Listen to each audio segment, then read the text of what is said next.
Cek dulu lah baru bisa tobat gitu. Jadi Siapa? Hah? Pilihnya mana? dulu atau mungkin belanja souvenir. Besok pagi kita check out lebih Lebih awal. pagi. Terus kemudian sebelum sebelum ke Milan kita main di sini dulu mungkin.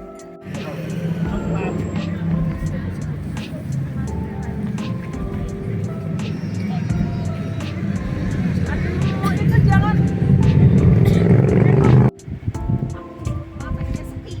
Seki.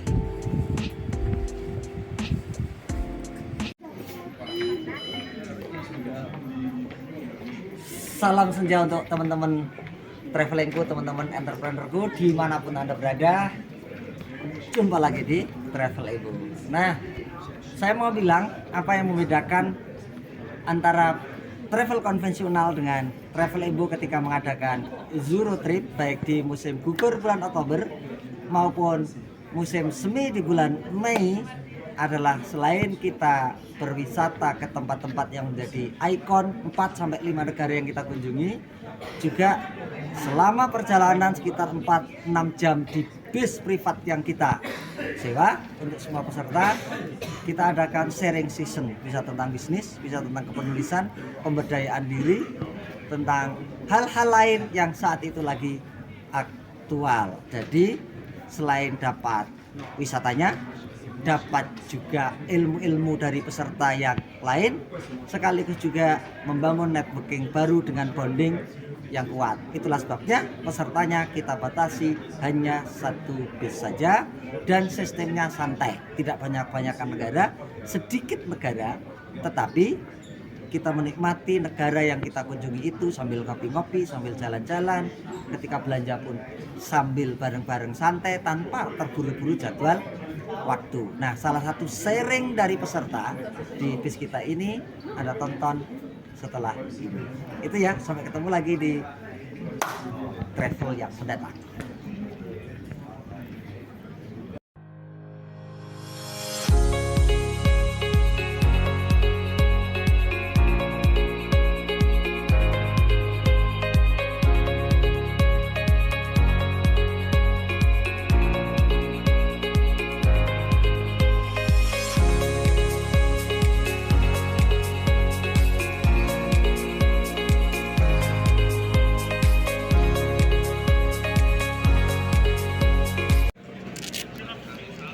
Assalamualaikum warahmatullahi wabarakatuh. Jumpa lagi di Travel Ebo, sahabat-sahabat entrepreneur, sahabat-sahabat travelingku. Sehat selalu, bahagia selalu, lancar rezekinya.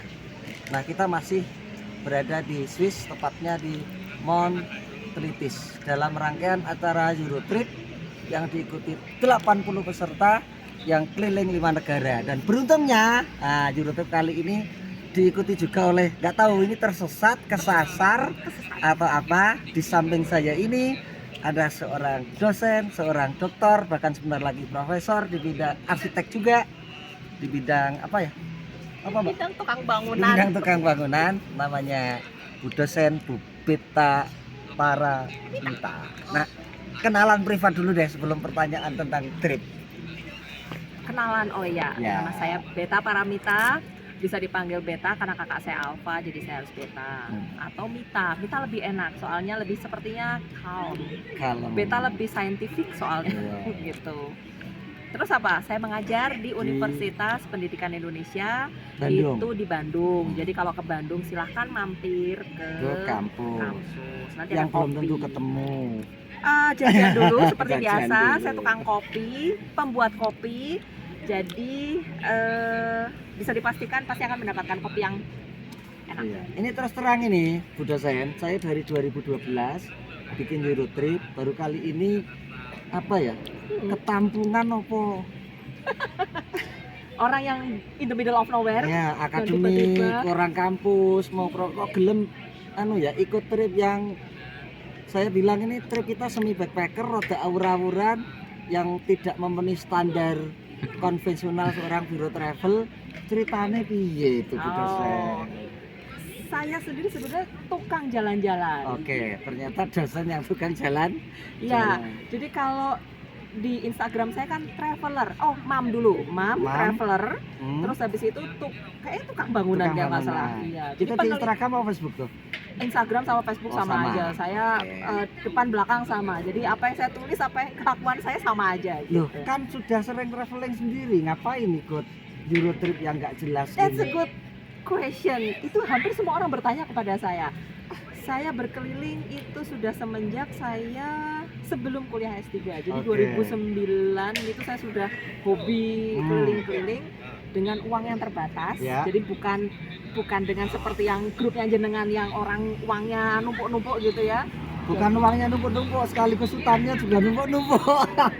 lanjut. Ya, jadi seperti kami PNS ini, kami harus berstrategi. Apakah mengikuti seminar, apakah mengikuti pendidikan. Kebetulan saya mengambil S3 di Jepang, sehingga ketika saya mengatakan ke sensei, saya butuh konferensi di situ. Ya wes sana. Oke. Anak suami saya ikut, tapi modal cuma 1 ya, bayarnya 3 gitu. Jadi setiap kali ada kesempatan tuh paling nggak saya sama suami kebetulan sama-sama di bidang pendidikan, sehingga 2 anak ini yang tinggal menjadi tanggungan kami. Tapi kalau kami perjalanan sehingga bisa ya seperti itu. Nah, karena kalau yang sekarang ini memang saya betul-betul menyesatkan diri untuk bergabung, sehingga saya pengen mengenal. Sebetulnya saya benar-benar nating tulus gitu ya. Waktu saya lihat jadwal, jadwalnya pas, saya bisa bergabung dan pas nanti saya ada conference di Barcelona. Sehingga pas selesai tour ini saya ke Barcelona. Ke Barcelona. Tadinya begitu. Jadi sebetulnya bagi saya sih ketemu orang itu selalu menyenangkan ya. Karena saya introvert. Sama, saya juga introvert ini. Gitu dosen. Kan gini ya, ini dari ke 4 apa 5 lupa aku di 3 negara. Itu kesannya piye, apa di luar ekspektasi atau ada ekspektasi baru atau ada sebuah view yang beda dari model kita yang aur-auran tripnya ini? Kalau saya itu kan karena sering sendiri kalau perjalanan. Kalau bawa anak, bawa suami semuanya gandul ke saya. Dan itu semuanya saya arrange, dari apapun perjalanan saya arrange. Gitu ya? Pokoknya semuanya ngintel saya. Di kampus pun begitu, ada mahasiswa yang ngintelnya ke saya. Sekarang saya tuh pengen ngintel gitu loh. Intinya saya tuh nggak pengen mikir. Jadi ketika nggak pengen mikir, cara paling gampang yang gandul gitu. Tapi akhirnya tetap mikir apa memang nggak mikir ini? Karena terbiasa mikir kayak kemarin itu. Iki sepure bener apa ora? Ternyata salah. Terus ini belinya bener atau enggak? Jadi saya itu karena terbiasa apa-apa menghandle sendiri. Ketika gandul itu juga deg-degan juga. Karena kadang-kadang ya nggak bagusnya gitu ya. Jadi nggak bisa menyerahkan. Kalau saya malah bagus itu Bu dosen. Bisa menimbulkan rasa deg-degan peserta itu sesuatu kesuksesan buat kami. Karena kemanusiaannya timbul di situ. Terus ini ada 2 pertanyaan terakhir. Yang pertama untuk pemula-pemula atau bisnis anak-anak muda itu cocok nggak model ini menurut jenengan? Trip model kayak kita ini. Karena terlalu dimanja ini mah. malah terlalu dimanja. Buat saya. Kalau ikut saya kayak kemarin tuh Mbak Siska sama Mbak Nita, itu sepertinya baru kali sepertinya Zahra sama Siska. Kan sepertinya baru ikut style saya, ngecek jadwal, harus pindah dari satu platform ke platform yang jauh dan harus lari, dan kalau ketinggalan 1 menit nanti keretanya nggak bisa, itu baru dia merasakan seperti itu. Jadi kita tidak pernah mengandalkan taksi atau Uber. Ya sudah, itu mencoba public transportation dan seperti rakyat jelata. Sebetulnya selain ngajarin experience kayak gitu, trip saya itu juga ingin terbatas kan jumlah pesertanya, membangun networking baru. Kira-kira selama di sini ada gambaran tuh kebentuk atau ini ada jadi nilai yang plusnya atau enggak menurut Bu dosen? Tergantung orangnya ya. Tergantung. Saya gini, saya tipikal orang pembelajar.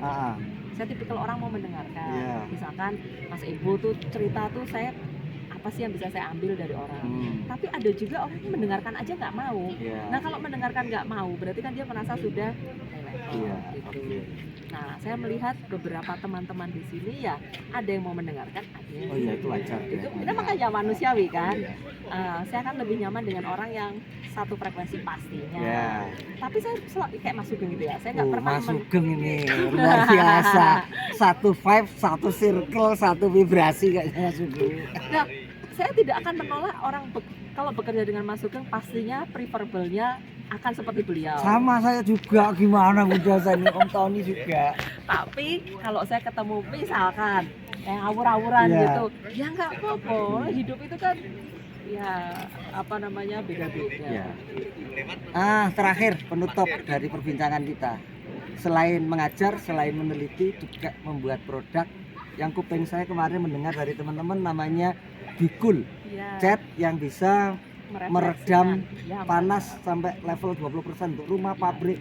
Cerita singkatnya gimana tuh? Oke, itu tuh sejak 2019 saya mengikuti kompetisi Million Cool Roof Challenge itu dunia. Dari 30 negara menang 10 negara. Setelah 10 negara Indonesia menang. Nah kebetulan saya yang menghandle itu dari dapat 1,4 M untuk startup awal-awal yaitu project ini ya, Bikul ini ya. Bikul, ya cat reflektif surya ini. Sebentar, namanya cat reflektif surya, mereknya Bikul. Ada sebetulnya di Google, dicari ada ya. Lanjut. Nah, karena mendapat 10 negara ini semua dikasih 1,4 M. Terus COVID itu 2019 kan belum COVID, 2020 akhir kami ke Amerika untuk belajar itu. 2020 pas COVID semua orang berhenti kegiatan, kami tetap harus bereksperimen. Terus kemudian 2020 saya memindahkan pabrik yang tadinya di Tangerang, kami pindahkan ke UPI. Orang tuh selalu bertanya, itu pabrik catnya di mana? Di UPI. Kok bisa di UPI? Ya saya ngajarnya di UPI. Tanah yang ada kosong dikasih Pak Rektor di UPI. Ya sudah, jadi dari rumah rumah saya mendapatkan grant rumah model, saya sulap jadi pabriknya nggak kayak hektaran gitu. Pokoknya ya bisa untuk produksi. Oke, ini gini singkatnya adalah ada produk mereknya Bikul, singkatnya manfaatnya lalu penerapan praktisnya bisa dipakai apa ya? Itu penutupnya. Jadi sebetulnya kalau secara grant itu untuk climate change, global warming, pemanasan global. Tapi kalau saya ngomong sama klien nggak mungkin dalam climate change gitu. Jadi ketika saya ngomong ini bisa menekan pembayaran listrik 10%. Dalam sebulan 10%. Kalau misalkan tagihan listriknya cuma 100.000 ya bayarnya jadi 90.000. Kalau pabrik bisa dihitung ya kalau akhirnya. Pabrik itu miliaran mungkin biaya listriknya. Berarti kan ketika 10% dia akan turun jauh sekali. Logikanya gimana Bu Susen? Kok bisa menghemat listrik dan yang lain-lain tuh? Jadi ketika matahari nyampe itu kan panas. Dia turun ke bawah kan dari atap. 80% kepanasan di Indonesia itu karena kita di negara tropis itu dapat dari atap. Sebetulnya juga dinding, tapi dinding kan nggak lama. Atap kan 12 jam. Karena ketika simpan di situ panasnya. Ketika 80% kita lemparkan lagi, kembalikan. Dipantulkan, berarti kan tinggal 20% turun ke bawah sehingga panasnya tidak terlalu banyak. Jadi ini tuh ngecat atap ujungnya ya.